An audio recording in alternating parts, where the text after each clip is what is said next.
So I'm going to start by saying spoilers for all of Amphibia Season 1. Got that? Good. Today's episode was brought to you by my patrons at patreon.com/PhineasFlynn's Law. Now, in the Disney Channel television animation universe, Amphibia is among the newer entries.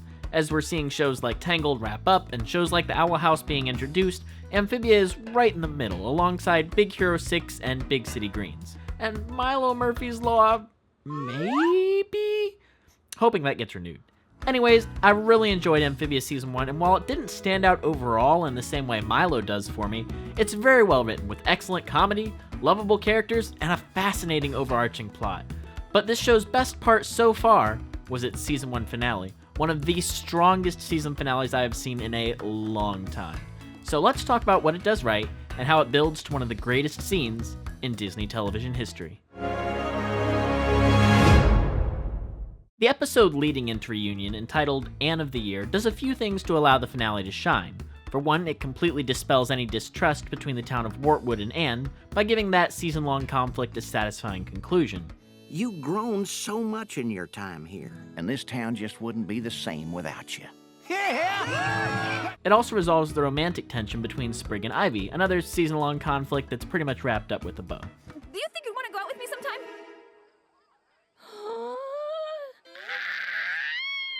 Then, the episode leaves on a cliffhanger with Anne and Sasha reuniting. In doing this, the finale is allowed to have a razor-sharp focus on the one thing that the show has constantly teased but never explained: the relationship between Anne and Sasha. With Sasha having only one substantial appearance thus far, any lack of focus on her in the finale could have been disastrous. Honestly, it's a testament to the show's excellent writing that up to this point, we only needed around 13 minutes or one-half episode with Sasha to understand her character, personality, and motive for the season finale. Hold on for a little longer, girls. I'm coming for you. And when I find you, we're gonna get home. But first, I think we're gonna have some fun with this place. Given how little we know about the relationship between Anne and Sasha, the finale gives us nearly 4 full minutes of their story that leads up to the bit that we saw in the season's opening. This firmly establishes the negative relationship and impact that Sasha has on Anne, and presents in full the conflict between them. Anne's natural good nature to do what she knows is right, in this case celebrating her birthday with her family, versus Sasha's more carefree nature. And if it wasn't clear enough, Sasha commits a few misdemeanors on the way, stealing shopping carts, painting graffiti, and ditching class. Is that a misdemeanor? In addition, the prologue answers the question of if her parents knew where she was when she vanished. They didn't. So now we have 100 more questions for Season 2 to answer. How does time work in Amphibia? What have Anne's parents been doing for Anne's 2 months in Amphibia? Is the Amphibia on Earth? An alternate reality? Also, it is rather ironic that none of the Amphibia natives, that we know of, are aware that it's simply an island, so the mountains barrier the show has presented really means nothing.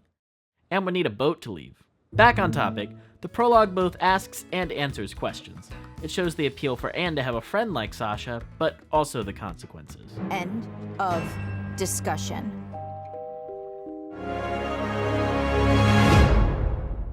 I love when you're able to look back on parts of a show and think, wow, look at where that led. And we see that here with Hop Pop's character development.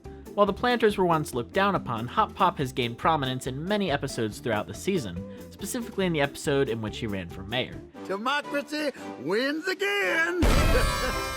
In addition, we know the Toads were responsible for taxing Wartwood before this episode, and that Amphibia's other communities were allowed to vote in all local elections. How was I supposed to know the rest of the valley got a vote? I'm a theater major, for cricket's sake. Now, in the season finale, Sasha explains that Hop Pop has caused an uprising in these other towns, as a symbol of freedom against the Toads' taxation, and she shows us the map of Amphibia, which will no doubt be important in the future as Amphibia is explored further. Looking back at Hop Pop's arc throughout the season, it completely makes sense, and it gives the Toads motivation for their attack beyond, "We're bad!" They want to quell the rebellion Hop Pop has begun, thus making the conflict for Anne even more personal. Well, it's a good-looking poster, though. The finale provides resolution to 2 main character arcs. One is Sprig's, and the other is Anne's. At the show's beginning, the big thing was how Sprig was incredibly irresponsible, and Hop Pop critiqued him for it. Polly's got more responsibility in her little flipper than you have in your entire body. Ridiculous. Now in the season finale, Sprig is being very responsible and concerned for Anne throughout the party, all the way to standing up for Anne against Sasha. This is in contrast to Hop Pop, who is incredibly irresponsible by seemingly only caring about crab legs. I'm gonna go find Anne. Good idea. She can carry more crab legs. On the other side, Anne's character growth from the season is faced with a final test. Will she go back to giving into Sasha's bullying that got her into Amphibia in the first place? Or instead stand up for what she knows is right? This all climaxes in what has to be perhaps the best 8 minutes in the entire show. End of discussion. After attempting to escape with the rest of the frogs, Anne is caught by Sasha, who already suspected Anne was freaking out. They're brought to the rooftop for Hop Pop's execution, and narratively, there's a lot going into this. The scene establishes the stakes, Hop Pop's life, visually. The opening dialogue establishes the two opposing goals of Anne and Sasha, for Anne to escape and for Sasha to get home. Shh, I'm trying to get us home. We also get the Toads', specifically Grimes' stake in the conflict to maintain their current way of life. If Hop Pop escaped, the current political system in Amphibia that places the Toads on top would collapse for good. But Anne once again takes decisive action. Stay back! She shares the same goal as Sasha, to get home, but is unwilling to treat other people as a means to an end, as Sasha has since the beginning. And to be fair, none of Sasha's points are untrue. They don't belong, despite Anne having found a home. They are just talking frogs if you remove the alternate culture allegory, but that's a deeper discussion for the purposes of the show. The frogs are basically humans. But Sasha pushes it too far, and we get a callback to the opening scene. But right as Anne is about to give in to her old ways and submit, Sprig stands up for her by literally slinging mud. Lots of political stuff here. Blah blah, some political nonsense. And then Sasha tries to kill Sprig. This is it. Anne has made her choice. Even Sasha is surprised as Anne is resisting her to her face. This is new. Sasha, while a bully, considered Anne a friend. Now we finally get to see Grime react to this conflict, as he's amused. This conflict is so much fun for him to watch, as he's never seen Sasha conflicted about anything before. And always wanted to have a strategy, he says these foretelling words. Make her yield. Fail, and nothing will ever be the same. The conflict is now fully centered on Anne and Sasha, as they are about to duel, and Grime presents the stakes. The freedom of Anne and all of Wartwood.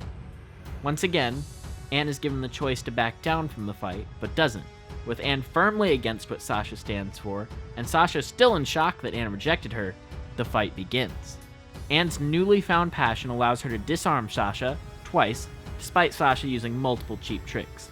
Then we get the payoff of the Toads using their tongues, something teased back in Prison Break, as Grime, obviously, didn't keep his word. Hop Pop is about to die.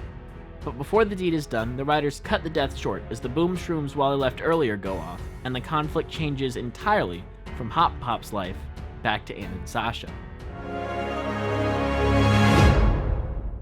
Let me begin by saying this. There are a few ways music can be used in films and TV. The most common is to emphasize whatever emotion the filmmaker wants you to feel. But generally, music provides the underpinning for the theatrical buildup of a scene, and then rounds it off with a sense of finality. So this scene, which lasts about a minute and a half, would typically have some sort of intense action score, like this.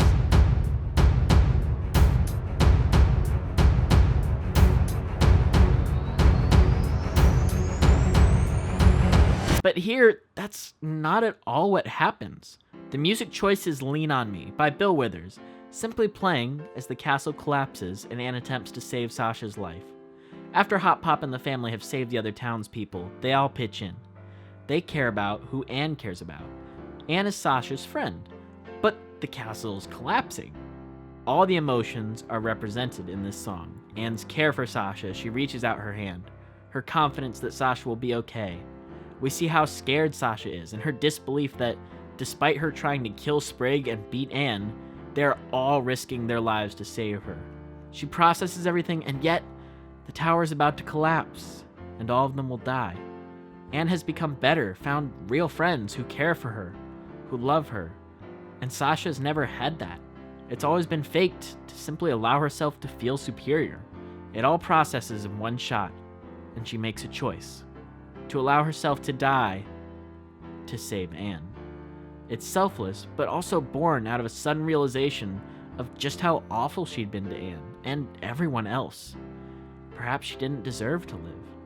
And she lets go of Anne's hand as the song reaches its last note, and Sasha falls to her death as the shot crossfades to this beautiful contrast against the moon. She falls for a full 4 seconds in silence.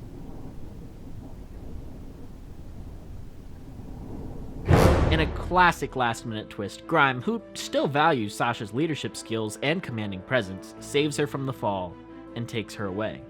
As Sasha is unconscious, Grime gives a look to Anne that clearly implies this isn't over yet, as the music swells. How will Sasha feel when she wakes up? Will she be grateful? Angry? More committed to getting back at Anne? We'll find out next season. Anne shares tears with her newfound family on top of the tower over the loss of Sasha as her friend. Then they discuss finally attempting to get Anne home as we see a final shot of the mountains, implying the long journey ahead, and it's the end of part 1. Now remember, we haven't even touched on Marcy, the third friend who got sucked into Amphibia. What will she be like? Was she as bad an influence on Anne? Will she side with Sasha and the Toads? Where has she been all this time? Why is Hot Pop still hiding the Calamity Box from Anne, and what does he know about its true nature? The season finale avoided all of these lingering questions and still delivered a masterpiece, packed with emotion, comedy, action, tension, and a riveting story. But there's still a few other things I want to mention. The comedy is on point here as usual, without missing a beat. I guess that makes me your bestie-in-law. Does it?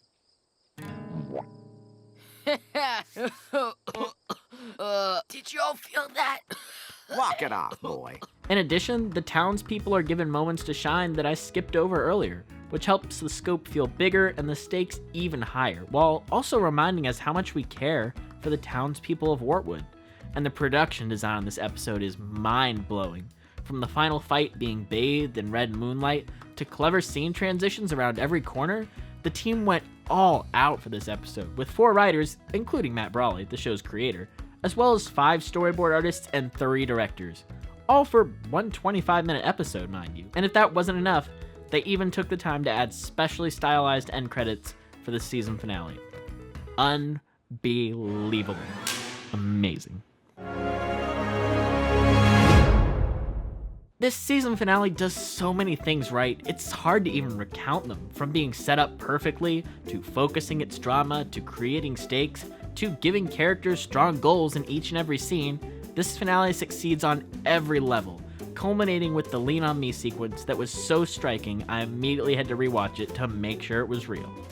Everything in this episode is perfection, from the writing, to the production design, to the music, to the animation, to the voice acting. I hope this serves as a tribute to the amazing episode, and if you haven't seen it, please go check out Amphibia on Disney+. It's definitely worth a watch.